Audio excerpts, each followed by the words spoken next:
Hello everyone, welcome to my channel study with Sapna. आज हमारा accounting का पार्ट 4 है और आज हम दो टॉपिक्स कवर करेंगे, डेप्रिसिएशन, रिजर्व एंड प्रोविजंस। सबसे पहले स्टार्ट करते हैं डेप्रिसिएशन से।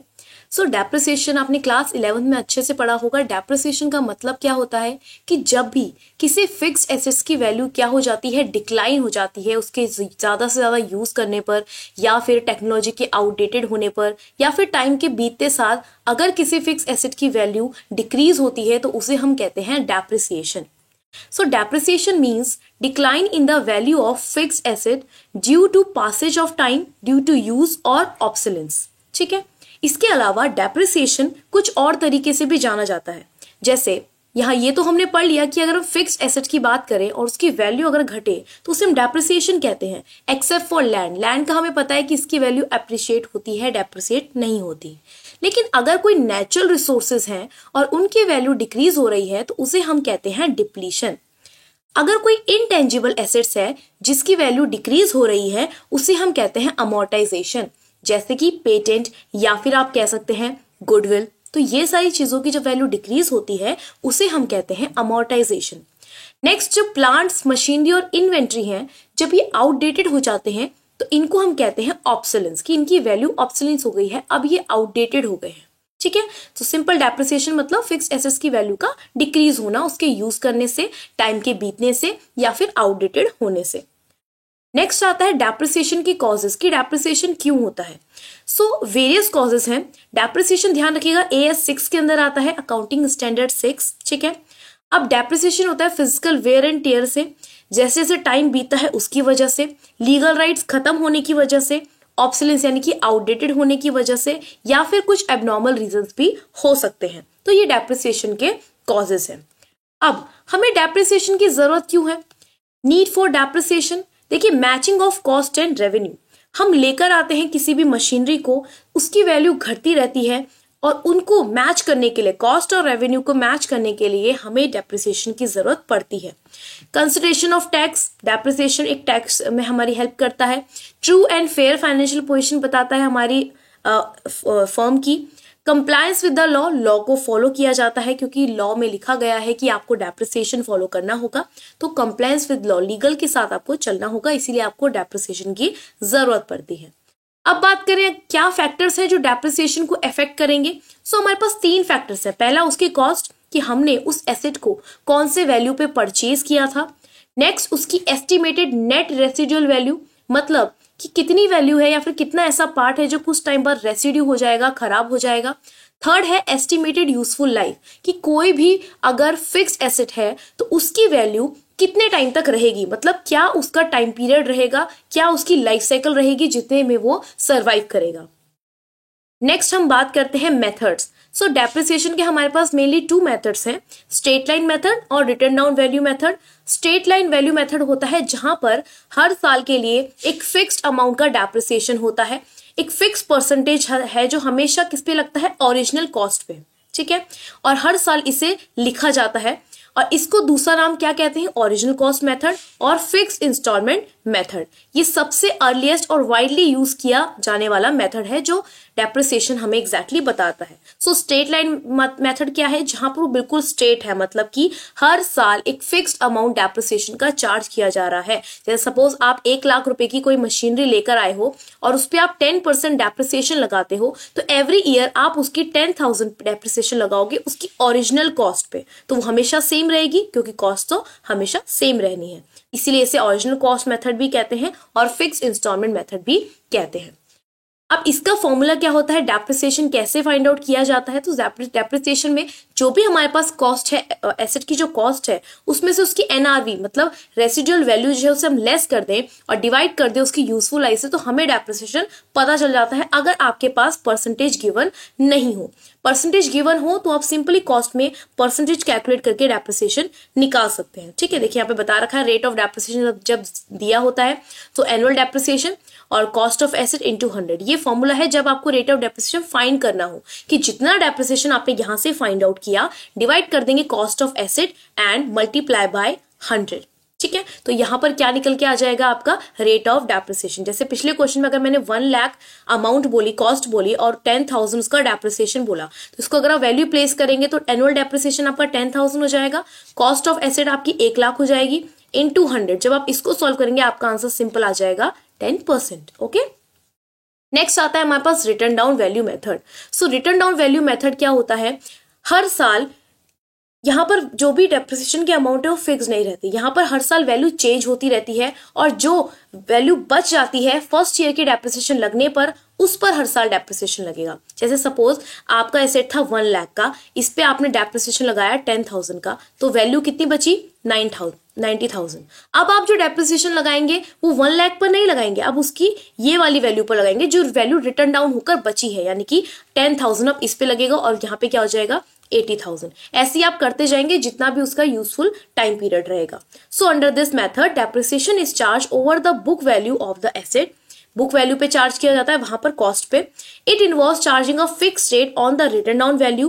The amount of depreciation goes on reducing year after year, और इसीलिए हम इसको क्या कहते हैं रिड्यूसिंग बैलेंस मेथड या फिर डिमिनिशिंग बैलेंस मेथड भी कहते हैं। और यहाँ पर आपके एसेट की वैल्यू एक टाइम ऐसा आता है जब क्या हो जाती है 0 हो जाती है। ठीक है, तो रिटर्न डाउन वैल्यू मेथड जहां पर हर साल जो डेप्रिसिएशन है वो बुक वैल्यू पे लगेगा, ना ही उसकी कॉस्ट वैल्यू पर। ठीक है, और उसके अदर नाम क्या क्या होते हैं, reducing balance method, diminishing balance method, और यहाँ पे आपकी एसेट की वैल्यू 0 भी हो सकती है। तो फॉर्मूला यहाँ पे दिया गया है, फॉर्मूला किस तरीके से आपने डेप्रिसिएशन कैलकुलेट करना है। सो सेम, अगर आपको रेट नहीं पता है, रेट ऑफ डेप्रिसिएशन आपने निकालना है, तो एक्सपेक्टेड यूजफुल लाइफ जितनी भी है उसकी, स्क्रैप वैल्यू और कॉस्ट ऑफ एन एसेट, इन सब की हेल्प से आप निकाल सकते हैं। देखिए आप इधर का जितनी भी कॉस्ट ऑफ एसेट है माइनस कर दीजिए salvage value of the asset into rate of depreciation, और आपका रिटर्न डाउन वैल्यू मेथड से डेप्रिसिएशन निकल जाएगा। इजी, ठीक है। अब यहाँ पे ना वो तो मेथड से कैलकुलेट करने के, ये मेथड से रिकॉर्ड करने के, डेप्रिसिएशन को रिकॉर्ड कैसे किया जाए। एक मेथड होता है डायरेक्ट मेथड, जहां पर कोई भी प्रोविजन क्रिएट नहीं किया जाता। Simply depreciation is charge by debiting depreciation account and crediting the asset account. आपको याद होगा जब भी मशीनरी अकाउंट बनाते थे तो हम इस तरफ लिखते थे बाय डेप्रिसिएशन अकाउंट, और जब भी हमने डेप्रिसिएशन अकाउंट बनाया तो हमने यहां लिखा है टू मशीनरी। ठीक है, तो ये वही बात कर रहा है। The depreciation is close by transferring to PNL account, depreciation को पीएनएल अकाउंट में ट्रांसफर किया जाता है। The asset account appears in the balance sheet as its written down value. Asset की जो वैल्यू बचती है उसे हम कहां शो करते हैं, बैलेंस शीट में शो करते हैं। Cost less depreciation eight the end of the year. अगर मेरे पे 1 लाख की मशीनरी थी और उस पर पूरे डेप्रिसिएशन जो लगा है वो 10,000 का लगा है, तो बैलेंस शीट में उसे कितना शो करूंगी 90,000। ठीक है, सो ये फर्स्ट मेथड है। फर्स्ट मेथड के अकॉर्डिंग अगर मैं जर्नल एंट्रीज की बात करूं तो ये एंट्रीज कुछ ऐसे होती हैं। सबसे पहले आप डेप्रिसिएशन चार्ज करते हो, तो डेप्रिसिएशन क्या है, एक एक्सपेंस है। ठीक है, तो हमने पढ़ा है कि सारे के सारे एक्सपेंसेस डेबिट साइड आते हैं। So depreciation account debit to asset account. फिर हम इसे पीएनएल में ट्रांसफर करेंगे, तो पीएनएल का रूल में क्या आता है, debit all the expenses, credit all the incomes and gains. ठीक है, तो पीएनएल अकाउंट यहाँ पे डेबिट हो जाएगा। देन यहाँ पे क्या करना है, अगर आपने फर्दर कोई एसेट को परचेज किया है, तो आप पे एसेट आया है और आपके पास से बैंक से पैसा गया है, so asset account debit to bank. फिर अगर आप एसेट को सोल्ड कर रहे हैं तो bank account debit to asset. फिर अगर आपने जो एसेट से प्रॉफिट हुआ है उसे आप ट्रांसफर कर रहे हो, तो asset account debit to PNL account, जो प्रॉफिट हुआ है, और अगर लॉस हुआ है तो PNL account debit to asset account. ठीक है, क्योंकि पीएनएल इनकी प्रॉफिट्स हमारे क्या होते हैं, सारे के सारे गेन्स क्या होते हैं, हमारे क्रेडिट होते हैं, और सारे लॉसेस डेबिट होते हैं। नेक्स्ट आता है second method, that is our indirect method, जिसमें हमें डेप्रिसिएशन के लिए प्रोविजन फॉर डेप्रिसिएशन अकाउंट को बनाना होता है। यहाँ पर amount of depreciation is debited to depreciation account, ठीक है, and credited to provision for depreciation account. ठीक है, यहाँ पर हम क्या करते हैं, डेप्रिसिएशन को एक्यूमुलेट करके शो करते हैं। The amount of depreciation is transfer to PNL account at the end of the year. Same, however the asset account will be appear at cost and the accumulated depreciation is either shown as deduction from the asset और the same may be shown in the liability side of the balance sheet. या तो आप क्या करें, या तो asset में से एक्यूमुलेटेड डेप्रिसिएशन माइनस कर दे, या फिर लायबिलिटी साइड में उस डेप्रिसिएशन को आप शो कर दे। देखिए बात एक ही पड़ेगी, ठीक है, क्योंकि हमारे पास एट द एंड एसेट और लायबिलिटी बराबर आना है। चाहे आप किसी आइटम को यहां से माइनस करें चाहे यहां से माइनस करें, उसका इफेक्ट सेम ही आएगा। बस ये ट्रीटमेंट है अगर आप इनडायरेक्ट मेथड को फॉलो करते हैं। अब इनडायरेक्ट मेथड में हमारे पास जर्नल एंट्रीज किस तरीके से है, पहले डेप्रिसिएशन चार्ज करने की, वहां पर हम डेप्रिसिएशन चार्ज करते हैं मशीनरी अकाउंट में, यहां हम डेप्रिसिएशन चार्ज करेंगे to provision for depreciation account. और अगर डेप्रिसिएशन अकाउंट को क्लोज कर रहे हैं तो PNL account debit to depreciation account. Same, अगर आप एसेट सोल्ड कर रहे हैं तो bank account debit to asset account. और अगर प्रोविजन फॉर डेप्रिसिएशन मतलब आप दोनों ही अकाउंट्स को क्लोज कर रहे हैं तो provision for depreciation account debit to asset account, ये अकाउंट क्लोज की एंट्री हो जाएगी। ठीक है, नेक्स्ट आता है हमारा topic disposal of asset. Disposal of asset का मतलब क्या होता है कि जब आपने पूरे एसेट को यूज कर लिया उसके लाइफ टाइम में, अब वो आउटडेटेड हो गया, अब आप उसे यूज नहीं कर सकते, उसे कहते हैं डिस्पोजल ऑफ एसेट। ठीक है, आपने एसेट को डिस्पोज ऑफ कर दिया है। So disposal of an asset take place either at the end of its useful life, be during its useful life. ठीक है, आप ड्यूरिंग इट्स यूजफुल लाइफ भी कर सकते हैं क्योंकि आउटडेटेड हो गया, अब आपके वो काम का नहीं है, तो आप उसे क्या करेंगे, उसे डिस्पोज करेंगे। कैसे, उसे सेल करके। If the asset is sold at the end of its useful life, the amount realized on account of the sale of asset as scrap should be credited to asset account and balance is transferred to P&L account। Sale कर देना चाहिए, cell करने के बाद आपने उसे asset account में credit कर देना है क्योंकि आप सेल कर रहे हो तो आपके पास पैसा आएगा। ठीक है, तो बाय सेल करके आपको ध्यान होगा मशीनरी अकाउंट में शो करते थे, यहाँ पर लिखते थे हम बाय सेल, प्रॉफिट होता था तो उसे यहाँ शो करते थे टू P&L अकाउंट और बाद में उसे प्रॉफिट को P&L अकाउंट में ट्रांसफर कर दिया जाता था।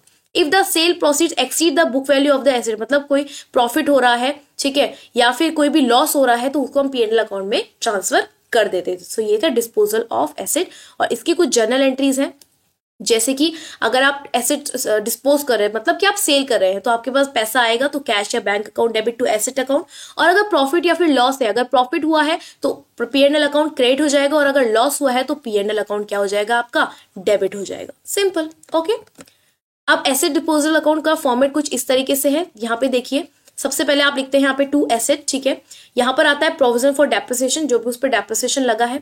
अगर कोई पार्ट आपने सेल किया है तो बाय बैंक अकाउंट करके सेल। ठीक है, अगर यहाँ पर आपका बैलेंसिंग फिगर आता है तो वो होगा आपका प्रॉफिट, और अगर क्रेडिट साइड बैलेंसिंग फिगर आता है तो वो होगा आपका लॉस। सिंपल। ठीक है, इसे हम क्या कहते हैं, एसेट डिस्पोजल अकाउंट। सारी की सारी डिस्पोज यानी कि जो भी आपने सेल करा एसेट को उसे हम एक अकाउंट में कंप्लीटली शो करते हैं।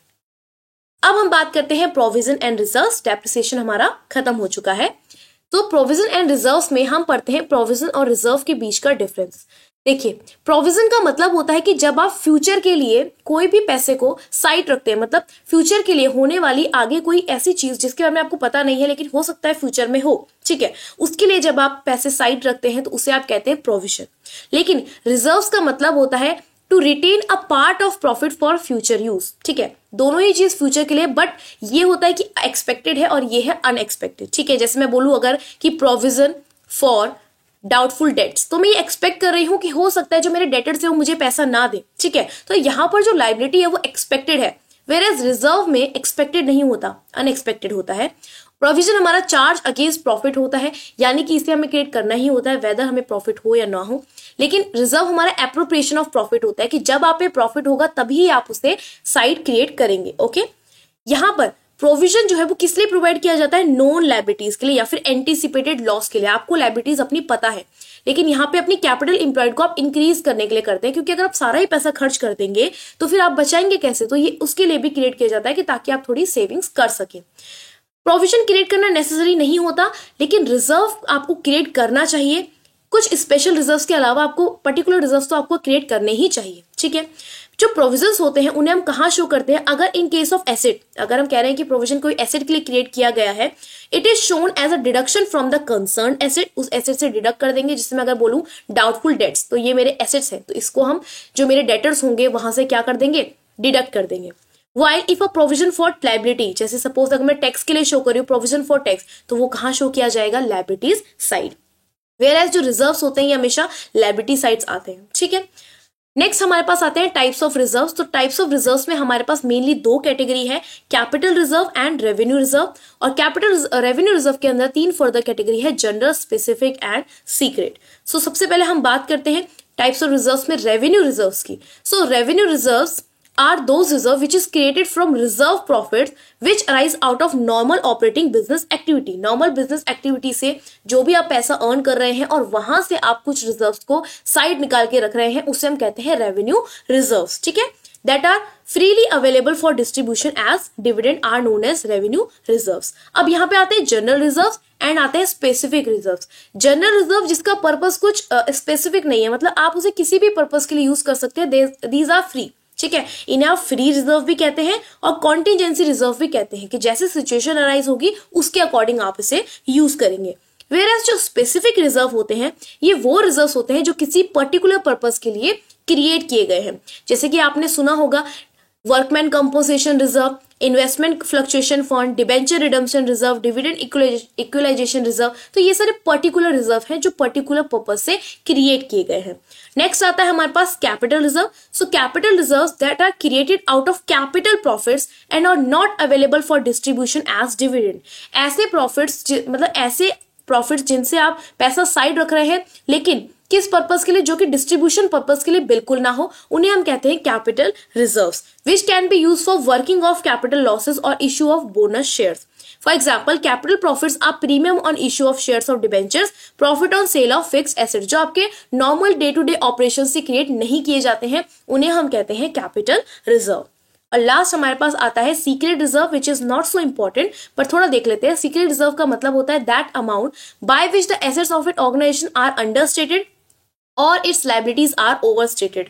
ऐसा रिजर्व जो हेल्प करता है हमारी एसेट्स को अंडरस्टेटेड और लाइबिलिटीज को ओवरस्टेटेड दिखाने में, जो हमारे कॉम्पिटिटिव रीजन से हम क्रिएट करते हैं ताकि हम अपने बिजनेस को एक बेटर फाइनेंशियल पोजीशन में पहुंचा सके और एक्चुअल पोजीशन को हाइड करके उसको और ज्यादा इंप्रूव कर सके, वो हमारे होते हैं सीक्रेट रिजर्व। ये बेसिकली कॉम्पिटिटिव पर्पज से यूज किए जाते हैं। सो फ्रेंड्स, यहाँ पर हमारा टॉपिक फिनिश होता है। हमने आज डेप्रिसिएशन और रिजर्व प्रोविजंस को कंप्लीट कर लिया है। सो आज की वीडियो में इतना ही। आई होप आपको पसंद आई होगी वीडियो, और अगर आपको कोई भी डाउट हो तो प्लीज कमेंट बॉक्स में मुझे बताइए, आई विल श्योरली रिप्लाई। अगर वीडियो पसंद आई हो तो प्लीज वीडियो को लाइक कीजिए, चैनल को सब्सक्राइब कीजिए और अपने फ्रेंड्स के साथ जरूर शेयर कीजिए। मिलते हैं नेक्स्ट वीडियो में, तब तक के लिए bye bye and take care.